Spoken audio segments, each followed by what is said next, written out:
8 ستمبر کو جموں سیالکوٹ سیکٹر میں بھارت نے اچانک حملہ کر کے 3 نئے محاذ کھول دیے، لیکن یہاں بھی اسے منہ کی کھانی پڑی۔ 8 ستمبر کو پاک فوج نے خیم کرن پر قبضہ کر لیا، تاہم سست رفتار پیش قدمی کی وجہ سے بھارتی فوج کو موقع مل گیا کہ وہ اپنا دفاع مضبوط کر سکے۔ بھارتیوں نے یہ حکمت عملی اپنائی کہ وہ پاکستانی فوج کو 3 اطراف سے گھیر لیا، نتیجتاً پاکستانی حملہ ناکام ہو گیا۔ 8 ستمبر کو پاکستانی نوجوانوں نے BRB نہر پر بھارتی فوجیوں کی پیش قدمی روک دی۔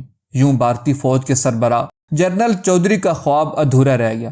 وہ تو لاہور جم خانہ میں پہنچ کر گل چھڑے اڑانا چاہتا تھا، لیکن یہاں پاک فوج نے اس کی سپاہ کی بخیے ادھیڑ کر رکھ دیے۔ فخر پاکستان میجر عزیز بٹی نے جس بے جگری اور جرأت ایمانی سے دشمن کو روکے رکھا اور پل پار نہ کرنے دیا، وہ تاریخ کی انمٹ داستان بن چکی ہے۔ اسی محاذ جنگ پر ہی پاکستان کے نامور مجاہد میجر عزیز بٹی شہید دشمن سے برسر پیکار تھے۔ اس محاذ پر بھارتیوں کے تقریباً 12 ٹینک تباہ ہوئے۔